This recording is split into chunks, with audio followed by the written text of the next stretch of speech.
زندان قسط نمبر 13۔ ندیم سوچ رہا تھا کہ اگر یہ غار بدھ کے پیروکاروں کی عبادت گاہ تھی تو وہ یہاں تک پہنچے کیسے ہوں گے، اور پھر غار کے انتہائی اندرونی حصے میں پوشیدہ وہ خزانہ۔ گوتم بدھ کے پیروکاروں کو دولت سے کیا سروکار۔ گوتم بدھ نے سادگی کا درس دیا تھا، اس کے پیروکاروں نے کبھی دولت سے محبت نہیں کی تھی۔ یہ گوتم بدھ کے کیسے پیروکار تھے جنہوں نے اس غار میں قارون کا خزانہ جمع کر رکھا تھا۔ ندیم کے خیال میں اس خزانے کی مالیت کھربوں روپے ضرور ہوگی، اور اسے یہ بھی یقین تھا کہ اگر مزید تلاش کیا جائے تو ان غاروں میں ایسے اور بھی بہت سے خزانے پوشیدہ ہوں گے۔ سرنگ کئی موڑ لیے ہوئے تھی۔ 100 گز کا فاصلہ طے کرنے کے بعد غار میں ہلکی سی روشنی محسوس ہونے لگی، جس میں بتدریج اضافہ ہوتا چلا گیا۔ محسن سب سے آگے تھا، ٹارچ اس کے ہاتھ میں تھی، جس کی روشنی سے وہ سب کو راستہ دکھاتا ہوا چل رہا تھا۔ لیکن اب اس نے ٹارچ بجھا دی کیونکہ اب انہیں راستہ آسانی سے نظر آ رہا تھا۔ بالآخر وہ غار سے باہر آ گئے۔ باہر دن کی تیز روشنی تھی، دھوپ کی وجہ سے آنکھیں خیرہ ہو رہی تھی۔ سرنگ مسلسل چڑھتے ہوئے وہ بری طرح تھک گئے تھے۔ غار سے نکلتے ہی مختلف جگہوں پر بیٹھ گئے۔ جب حواس قابو میں آ گئے تو ندیم نے اٹھ کر صورتحال کا جائزہ لیا۔ وہ اس چوٹی پر تھے جس کے غاروں سے نکل کر وہ آئے تھے۔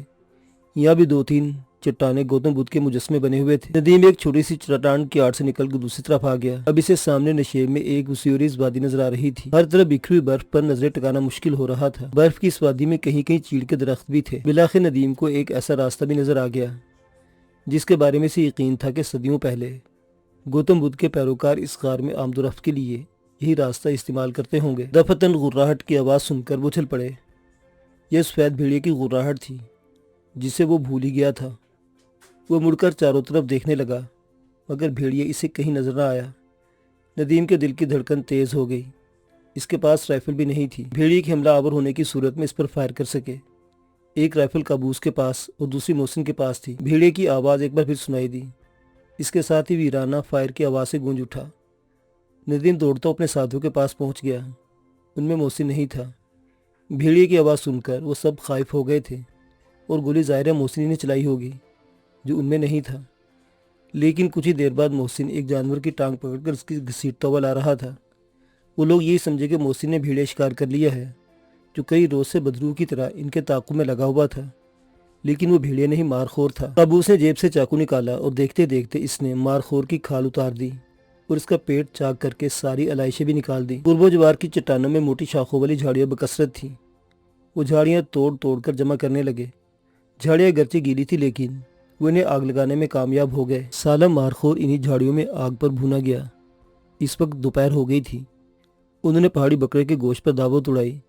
بچا وہ گوشت بانٹ کر اپنے اپنے تھیلوں میں رکھ لیا اور ندیم کے رہنما میں ڈھلان اترنے لگے۔ نشیب میں دور دور تک کسی چھوٹی بستی کے آثار بھی دکھائی نہیں دے رہے تھے۔ سبھی لوگ سوچ رہے تھے کہ گوتم بدھ کے پیروکار اس غار تک کیسے پہنچے ہوں گے، لیکن ندیم تو اس خزانے کے بارے میں سوچ رہا تھا جو غار کے انتہائی اندرونی حصے میں اس نے اور مونیکا نے دریافت کیا تھا۔ وہ چھوٹی چھوٹی چٹانوں کے گرد چکراتے نشیب میں اترتے رہے۔ ایک چٹان کے گرد گھومتے ہوئے ان کی آنکھوں میں چمک سی ابھر آئی اور وہ لوگ ایک دوسرے کی طرف دیکھنے لگے، پھر اس چیز کی طرف دوڑ پڑے جسے دیکھ کر وہ چونکے تھے۔ وہ ہوائی جہاز کا ایک ڈھانچہ تھا۔ پہلے تو وہ لوگ یہی سمجھے کہ یہ اسی طرح کا ڈھانچہ ہے جس کی تلاش میں وہ نکلے تھے، لیکن جلد ہی ان کی خوش فہمی دور ہو گئی۔ ڈھانچے کا جائزہ لینے کے بعد انکشاف ہوا کہ یہ بھارتی ایئر فورس کا ٹرانسپورٹ طیارہ تھا جس پر بھارتی فضائیہ کا مخصوص نشان بنا ہوا تھا۔ پانڈے سب سے پہلے طیارے کے ڈھانچے میں داخل ہوا۔ اس کے پیچھے ندیم تھا جس نے رائفل سنبھال رکھی تھی۔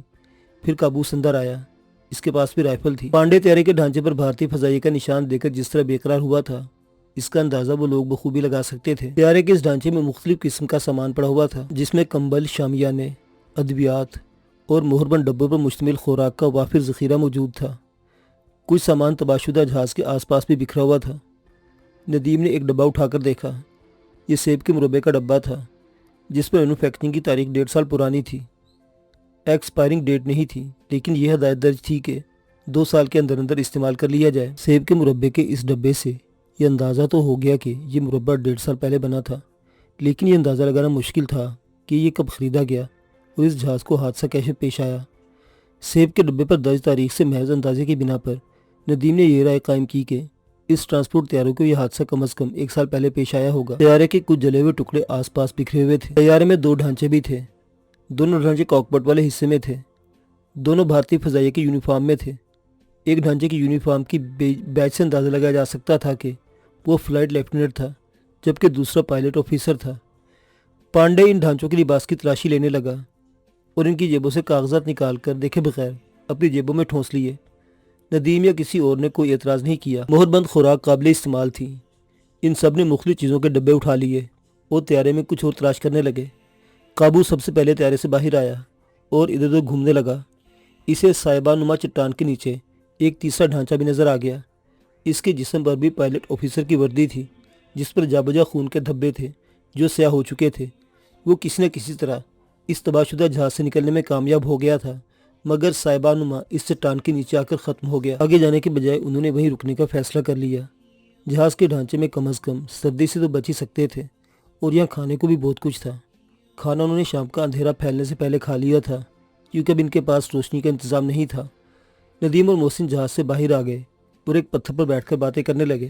حیرت ہے کہ یہ جہاز یہاں کیسے گر کر تباہ ہوا، محسن بولا۔ اس جہاز میں مہر بند خوراک، ادویات، کمبل اور خیمے وغیرہ ہیں، اور اس جہاز کا تعلق بھی بھارتی فضائیہ سے ہے۔ اس کا مطلب ہے کہ جہاز کسی فوجی کیمپ کے لیے سپلائی لے کر جا رہا تھا، ندیم نے کہا۔ لیکن اس طرح بھارت کا کوئی فوجی کیمپ کیسے ہو سکتا ہے، محسن بولا۔ تمہیں شاید اندازہ نہیں کہ کشمیر کی سرحد یہاں سے زیادہ دور نہیں، اور پھر سیاچن جو کئی برسوں سے پاکستان اور بھارت کے درمیان محاذ جنگ بنا ہوا ہے۔ لیکن ٹرانسپورٹ طیارے کا سیاچن بھی جانا ممکن نہیں۔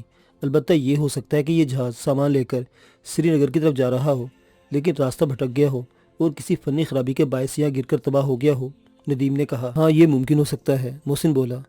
لیکن ان چٹانوں پر گوتم بدھ کی غار اور غاروں میں گوتم بدھ کے مجسموں والی بات میری سمجھ میں نہیں آ سکی۔ یہاں تو میلوں دور تک کسی آبادی کے آثار نظر نہیں آتے۔ اگر گوتم بدھ کے پیروکاروں نے یہاں کوئی عبادت گاہ بنا رکھی تھی تو وہ کھاتے پیتے کیا ہوں گے؟ ان پہاڑوں میں مارخور بکثرت ہیں، ہو سکتا ہے انہی کے شکار پر گزارا کرتے ہوں، ندیم نے جواب دیا۔ لیکن وہ مجسمے، محسن بولا، میں نے لاہور میوزیم میں اور دوسری جگہوں پر بھی گوتم کے بہت بڑے مجسمے دیکھے ہیں، لیکن ان غاروں اور چٹانوں میں پڑے ہوئے مجسمے تو فن سنگ تراشی کا شاہکار ہیں۔ اس صدیوں پرانے ہیں، ان کی مالیت کروڑوں روپے تو ضرور ہوگی۔ ان قیمتی مجسموں کے علاوہ بھی ان غاروں میں بہت بڑا خزانہ پوشیدہ ہے۔ ندیم نے کہتے محتاط نگاہوں سے جہاز کی طرف دیکھا، پھر دھیمے لہجے میں بولا، یہ بات صرف تم تک ہی رہنی چاہیے۔ اس غار میں ایک بہت بڑا خزانہ موجود ہے، ہیرے جواہرات، نوادرات اور پتہ نہیں کیا کیا اس خزانے میں شامل ہے۔ تم شاید مذاق کر رہے ہو، محسن نے مسکرا کر اس کی طرف دیکھا۔ ندیم نے جیکٹ کی جیب سے چند ہیرے نکال کر اس کی ہتھیلی پر رکھ دیے۔ یہ ہیرے میری بات کی سچائی کا ثبوت ہیں۔ اس غار کی انتہائی اندرونی حصے میں ہزاروں کی تعداد میں ایسے ہیرے موجود ہیں۔ اتنا بڑا خزانہ میں نے صرف فلموں میں دیکھا ہے۔ مجھے تو یوں لگتا ہے جیسے کسی نے کوئی شاہی خزانہ لوٹ کر اس غار میں چھپا دیا ہو۔ ندیم چند لمحہ کو خاموش ہوا، پھر بولا، غار کے اندر یہ خزانہ میں نے اور مونیکا نے دریافت کیا تھا۔ اس خزانے کو دیکھ کر مونیکا کی نیت بدل گئی تھی۔ اس کا خیال تھا کہ اس خزانے کے بارے میں کسی کو نہ بتایا جائے۔ ہم لوگ ان پہاڑوں سے نکلنے میں کامیاب ہو جائیں تو دونوں ہیلی کاپٹر پر آ کر یہ خزانہ لے جائیں گے۔ لیکن میرے انکار پہ پہلے تو اس نے اپنے حسن و شباب کا لالچ دے کر مجھے آرام کرنے کی کوشش کی، مگر میں پھر بھی اس کی بات ماننے پر تیار نہیں ہوا تو اس نے مجھ پر حملہ کر دیا۔ وہ میرا گلا گھونٹنا چاہتی تھی۔ یہ دیکھو، میرے گلے پر اس کے ناخنوں کے نشان موجود ہیں۔ ندیم نے گلے پر لپٹا ہوا مفلر ہٹا کر اسے مونیکا کے ناخنوں سے لگنے والی خراشیں دکھائیں، پھر بات جاری رکھتے بولا، میں نے اپنے آپ کو بچانے کے لیے اسے پرے دھکیل دیا اور پھر اسے ایک زہریلے سانپ نے ڈس لیا۔ اگر مونیکا کو سانپ نے ڈستا تو میں اس کا گلا گھونٹ کر ختم کر دیتا۔ یہ خزانہ ہماری قومی ملکیت ہے۔ اگر ہم اسلام آباد زندہ پہنچنے میں کامیاب ہو گئے تو سب سے پہلے حکومت سے رابطہ قائم کر کے اس خزانے اور بدھ کے مجسموں کے بارے میں اطلاع دوں گا۔ میں نے تمہیں اس راز سے اس لیے آگاہ کیا ہے کہ اس علاقے کو ذہن میں رکھنا۔ اگر میں زندہ نہ رہ سکا تو یہ ذمہ داری تمہیں نبھانی ہوگی۔ مطمئن رہو، میرا خمیر بھی اسی مٹی سے اٹھا ہے۔ میں اپنی ذمہ داری نبھانے کی پوری کوشش کروں گا، محسن نے جواب دیا۔ لیکن پانڈے، مجھے اس پر شک ہے۔ اس نے جہاز کے کاکپٹ میں ڈھانچوں کے لباس سے تمام کاغذات نکال کر اپنے قبضہ میں کر لیے ہیں۔ حالانکہ ان کاغذات سے ہمیں پتہ چل سکتا تھا کہ یہ جہاز کہاں سے پرواز کر کے آیا اور کہاں لینڈ کرنا تھا۔ پانڈے بہت دنوں سے میری نگاہ میں ہے، ندیم نے سرگوشیانہ لہجے میں کہا۔ وہ ایک خاص مقصد کے تحت ہماری ٹیم میں شامل ہوا تھا۔ وہ بھارتی جاسوس ہے اور ہمیں راستے سے بھٹکا کر وادی لیپا یا سیاچن کی طرف لے جانا چاہتا تھا تاکہ ان علاقوں میں ہماری فوجی تنصیبات کا جائزہ لے سکے۔ لیکن وہ اپنے مقصد میں کامیاب نہیں ہو سکا۔ اس کے پاس وہ ٹرانسسٹر دراصل بہت طاقتور ریڈیو ٹرانسمیٹر ہے اور اس میں ایک بہت حساس کیمرہ بھی فٹ ہے۔ اس کے پاس ایک پستول بھی ہے جو اس نے اسطور سے خریدا تھا۔ یہ ساری باتیں مجھے مونیکا نے بتائی تھی۔ اس نے مونیکا کو بھی اپنے ساتھ ملا لیا تھا۔ وہ اس کے ذریعے وہ کاغذات حاصل کرنا چاہتا تھا جو کئی روز پہلے غار کے ایک ڈھانچے کے لباس سے ملے تھے۔ ان کاغذات میں بھارت کے اہم فوجی راز ہیں۔ اور وہ کاغذات کہاں ہیں؟ محسن نے پوچھا۔ میں نے وہ کاغذات حفاظت کے خیال سے اپنی خچر کی زین کے اندر چھپا دیے تھے۔ وہ خچر ہزاروں من برف کے نیچے دب چکا ہے، ندیم نے جواب دیا۔ اچھا ہوا تم نے مجھے پانڈے کے بارے میں بتایا، محسن بولا، لیکن یہ بات اب تک میری سمجھ میں نہیں آ سکی کہ گوتم بدھ کے پیروکار یہاں تک کیسے پہنچ گئے۔ وہ تاریخ دنیا قسم کے لوگ تھے، ندیم بولا۔ ٹیکسلا کسی زمانے میں بدھ تہذیب کا بہت بڑا مرکز رہا ہے۔ ٹیکسلا کے آس پاس چھوٹی چھوٹی پہاڑیوں میں بھی بدھ تہذیب کے آثار موجود ہیں۔ گلگت اور ہنزا میں بھی جگہ جگہ بدھ تہذیب کے آثار نظر آتے ہیں۔ ہو سکتا ہے بدھ کے پیروکاروں کا کوئی گروہ بھٹک کر اس طرف آ نکلا ہو اور انہوں نے اس پہاڑ کے غار کو اپنا مسکن بنا لیا۔ اگر میرا اندازہ غلط نہیں ہے تو اس طرف آنے والے بدھ کے پیروکاروں کو تعلق وادی لداخ سے ہو سکتا ہے۔ میں نے سنا ہے کہ درہ زوجیلا اور کارگل کے درمیان کسی علاقے میں گوتم بدھ کی ایک بہت بڑی عبادت گاہ ہے جسے دیکھنے کے لیے پوری دنیا سے گوتم بدھ کے پیروکار آتے ہیں۔ لداخ کی سرحدیں تبت سے ملتی ہیں اور تم جانتے ہو تبت گوتم بدھ کے پیروکاروں کا مرکز ہے۔ تبت میں لہاسا کے مقام پر واقع پوٹالا محل بدھ مت کا دنیا کا سب سے بڑا مرکز ہے۔ گوتم بدھ کے پیروکار لداخ ہی کے راستے گلگت اور ٹیکسلا کی طرف پہنچے ہوں گے اور پھر کوئی گروہ بھٹک کر اس طرف آ نکلا ہوگا جنہوں نے اس غار میں بسیرا کر لیا۔ تمہاری معلومات تو بہت وسیع ہیں، محسن نے توصیفی نظروں سے اس طرح دیکھا۔ ندیم کو جواب دینا ہی چاہتا تھا کہ دائیں طرف تقریباً 20 گز کے فاصلے پر دو انگارے سے چمکتے دیکھ کر چونک گیا۔ اس کے ساتھی نے ہلکی سی غراہٹ بھی سنائی دی۔ وہ سفید بھیڑیا تھا جو گھات لگا بیٹھا تھا۔ بھیڑے کی غراہٹ سن کر محسن بدحواس سا ہو کر اچھل پڑا اور اپنا توازن برقرار نہیں رکھ سکا اور پتھر سے گر کر ڈھلان پر لڑکنے لگا۔ اس کے منہ سے ہلکی سی چیخ نکل گئی تھی۔ دوسرے لمحے ندیم بھی اچھل کر کھڑا ہو گیا کیونکہ سفید بھیڑی نے ڈھلان پر لڑکتے ہوئے محسن کی طرف چھلانگ لگا دی تھی۔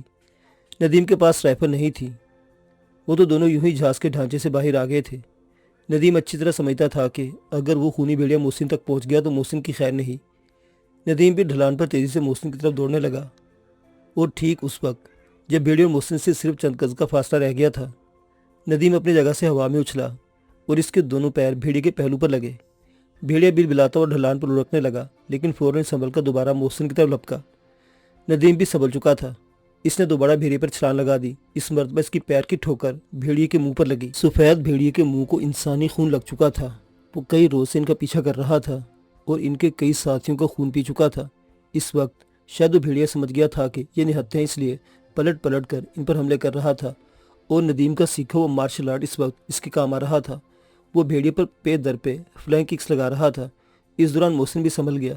ندیم کی جرأت مندی سے حوصلہ پا کر اس نے بھی بھیڑیوں پر ٹھوکروں سے بارش کر دی، لیکن وہ سفید بھیڑیا ان سے زیادہ نڈر اور خوفناک ثابت ہو رہا تھا۔ وہ مادہ بھیڑیا تھا، اس کا نر انہی لوگوں کے ہاتھوں مارا گیا تھا۔ شاید انتقام کا جذبہ بھی کار فرما تھا۔ سفید بھیڑیے نے موقع پاتے ہی گرے ہوئے ندیم پر حملہ کر دیا۔ ندیم اٹھنے کی کوشش کر رہا تھا، بھیڑیے کو اپنے اوپر آتے دیکھ کر اس نے پھرتی سے ایک طرف لوٹ لگا دی۔ بھیڑیے کا پنجہ اس کے پیر پر لگا، اس کا بوٹ ادھڑ گیا مگر وہ خود بچ گیا۔ شور کی آواز سن کر کابوس اور پانڈے بھی دوڑتے ہوئے جہاز سے باہر آ گئے۔ کابوس نے 2 فائر کر دیے۔ سفید بھیڑیا فائر کی آواز سن کر بھاگ نکلا۔ محسن نے دوڑ کر ندیم کو اٹھایا۔ تم ٹھیک ہو نا؟ محسن نے پوچھا۔ ہاں، ندیم نے سر ہلایا۔ کم بخت بہت ہی خطرناک شے ہے۔ کابوس نے ٹھیک ہی کہا تھا، محسن بولا۔ یہ مادہ ہے، جب تک اپنے نر کے قتل کا انتقام نہیں لے لے گی اس وقت تک ہمارا پیچھا نہیں چھوڑے گی، یہ ہم سب کو ایک ایک کر کے ختم کر دے گی۔ کابوس اور پانڈے بھی دوڑتے ان کے قریب پہنچ گئے۔ محسن اور ندیم کو سلامت دیکھ کر انہوں نے اطمینان کا سانس لیا اور وہ طیارے کے ڈھانچے میں واپس آ گئے۔ یہ C-130 وائٹ باڈی والا طیارہ تھا، لیکن حادثے نے اس کا حلیہ بگاڑ دیا تھا۔ انہیں اس بات پر بھی حیرت تھی کہ یہ طیارہ ان چٹانوں میں گر کر چھوٹے چھوٹے ٹکڑوں میں کیوں نہیں بدل گیا تھا، یہ اس میں آگ کیوں نہیں لگی تھی۔ اس کے برعکس طیارے کے بازو اور دم والا حصہ اگرچہ تباہ ہوا تھا لیکن کاکپٹ اور باڈی کا بیشتر حصہ ٹھیک ہی تھا۔ انہوں نے بکھرا ہوا سامان سمیٹ کر جگہ بنائی اور کمبل اٹھا کر بچھا لیے تھے۔ اوڑھنے کے لیے بھی لاتعداد کمبل مل گئے تھے۔ طیارے کے ڈھانچے اور کمبلوں کی وجہ سے وہ ہوا سے بچ گئے تھے اور حقیقت تو یہ تھی کہ آج کئی روز بعد انہیں پوری طرح آرام کرنے کا موقع ملا تھا۔ گرم کمبلوں کا بستر اور اوڑھنے کے لیے بھی کئی کمبل، لیکن اس حقیقت کو نظر انداز نہیں کر سکتے تھے کہ آس پاس آدم خور بھیڑی کی موجودگی کی وجہ سے وہ غیر محفوظ تھے، لہٰذا ایک بار پھر پہرے داری کا نظام قائم کرنا پڑا۔ وہ رات کا نہ جانے کون سا حصہ تھا کہ ندیم کی آنکھ کھل گئی۔ اسے معلوم نہیں تھا کہ اس کی آنکھ کیوں کھلی، لیکن اس کی چھٹی اس بتا رہی تھی کہ کوئی بات ضرور تھی۔ طیارے کے اندر تاریکی تھی۔ وہ کچھ دیر تک تاریکی میں گھورتا رہا، پھر تکی کے نیچے سے ٹارچ نکالنے لگا۔ لیکن پھر کچھ سوچ کر اس نے ٹارچ میں ہی رہنے دی اور بڑی آہستگی سے بستر سے نکل آیا۔ اب اس کی آنکھیں کسی حد تک تاریکی سے مانوس ہو چکی تھیں۔ وہ بستروں کی طرف دیکھنے لگا۔ ایک بستر خالی تھا اور یہ وہی جگہ تھی جہاں رات کے ابتدائی حصے میں پانڈے سویا تھا۔ ندیم کے ذہن میں خیال آیا کہ ممکن ہے اس وقت پہرے داری کی ڈیوٹی پانڈے کی ہو اور وہ کہیں باہر بیٹھا ہو۔ ندیم بستر سے نکل کر رینگتا ہوا جہاز کی کھڑکی کے قریب آ گیا۔ کھڑکی ٹوٹی ہوئی تھی۔ وہ باہر جھانکنے لگا۔ باہر برف کی وجہ سے قدرے اجالا سا لگ رہا تھا۔ وہ کھڑکی سے ہٹ کر رینگتا ہوا دروازے کی طرف بڑھنے لگا۔ طیارے کا دروازہ ٹوٹ کر کہیں گر چکا تھا اور اس طرف ایک کشادہ سا خلا بن گیا تھا۔ ندیم بڑی احتیاط سے طیارے سے نیچے اتر آیا۔ وہ کچھ دیر تک اپنی جگہ پر بے حس حرکت ادھر ادھر دیکھتا رہا۔ پانڈے اسے کہیں نظر نہیں آیا تھا۔ دفتن دائیں کسی پتھر کی طرف لڑکنے کی آواز سن کر وہ چونک گیا۔ اس طرف دیکھنے لگا لیکن کچھ بھی نظر نہیں آیا۔ وہ بڑی احتیاط سے اس طرف رینگنے لگا جس طرف سے پتھر کے لڑکنے کی آواز سنائی دی تھی، اور پھر اچانک ہی کسی کی آواز سن کر وہ رک گیا اور پوری توجہ سے وہ اس آواز کو سننے کی کوشش کرنے لگا۔ وہ پانڈے کی آواز پہچان گیا تھا اور اسے سمجھنے میں دیر بھی نہیں لگی تھی کہ پانڈے ٹرانسمیٹر پر بات کر رہا تھا۔ یس سر، طیارے کے قریب میں ایک فلائٹ لیفٹیننٹ اور 2 پائلٹ آفیسر تھے۔ جی ہاں، ان کی لباس سے برآمد عمر کاغذات میں نے اپنے قبضہ میں لے لیے ہیں۔ جی 1 سال پہلے۔ میرا بھی یہ اندازہ تھا کہ یہ حادثہ کم از کم 1 سال پہلے پیش آیا ہوگا۔ کارگل جا رہا تھا؟ اوہ یس سر، میں وہ کاغذات حاصل کرنے کی پوری کوشش کر رہا ہوں۔ جناب، وہ فرانسیسی لڑکی بھی مر گئی جس سے میں نے اپنے ساتھ ملایا تھا۔ اسے سانپ نے ڈس لیا تھا۔ جی وہ بہت چالاک آدمی ہے۔ جی نہیں، کسی کو ابھی مجھ پر شبہ نہیں ہو سکا۔ یس سر، آج میں رات کو ایک بار پھر کوشش کروں گا۔ Over and all.